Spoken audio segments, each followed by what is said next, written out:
السلام عليكم ورحمة الله وبركاته. اهلا بيكم، عاملين ايه؟ يا رب تكونوا بخير. النهارده بقى جايلكم فيديو جديد، وجايبه لكم معايا احلى واظبط طريقه تعملي بيها شاورما السوري في البيت. شاورما يمال حلب، شاورما كرم الشام. عايزه اقولك والله بصي بدون حلفان، انا عملت معاكي قبل كده تتبيلات كتير جدا للشاورما، بس حرفيا دي اقرب طريقه واقرب طعم للشاورما اللي بناكلها من بره. هاتي يا ستي كيلو فيليه دجاج واغسليه كويس جدا وسيبيه يتصفى بالمصفى، يا اما صدور يا اما صدور على وراك، يا اما وراك شيش بس وراك مخليه، اي حاجه فيهم تنفع. بس انا في الوقت ده كان عندي صدور بس. ماشي. هنعمل بقى التتبيله الجميله بتاعتنا. زبادي، شويه زيت.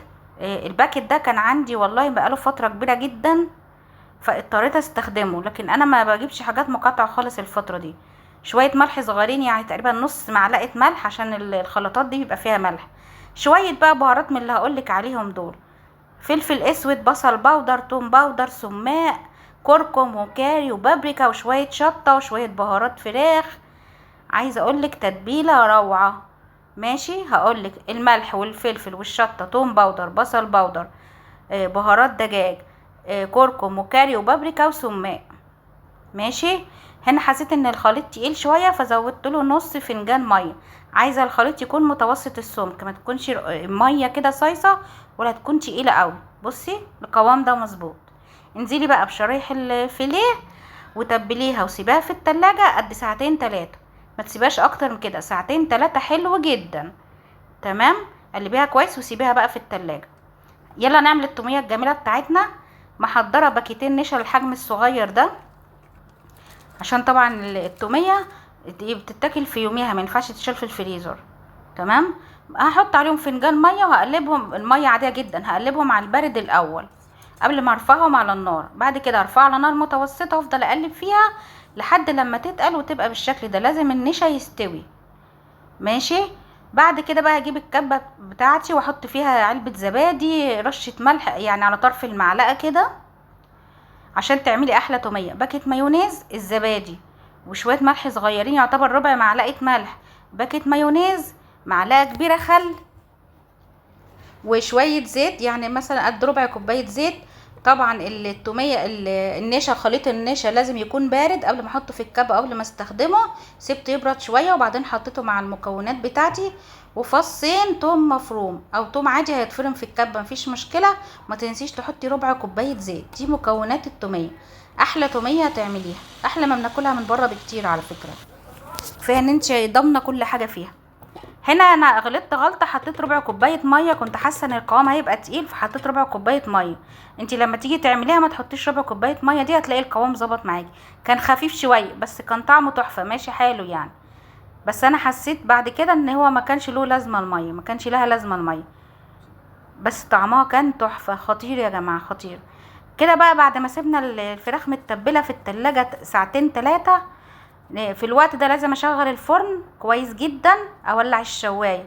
لو بيشتغل عندك الفرن من فوق وتحت شغلي الاتنين، لو بيشتغل من ناحيه واحده شغلي الشوايه، لازم تدخل على فرن سخن. في الوقت ده بقى هسيخ الشاورما، شريحه ليا البطاطس الاول وبعدين شريحه الليا، وبعدين ارص شرايح الفراخ كده فوق بعضها كده، او الشاورما فوق بعضها كده.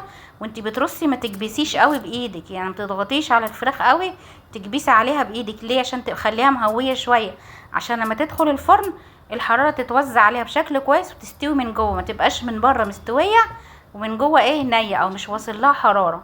تمام. خلصنا كل الطبقات، شريحه ليا فوق شريحه ليا تحت. سيخ شاورما ده ولا مش سيخ شاورما؟ ناقصنا ايه يعني عشان نعمل شاورما زي بتاعه كرم الشام اللي مجننه الولاد؟ دخلتها طبعا بقى الفرن تحت الشوايه، مش تحت الشوايه مباشره، النار متوسطه.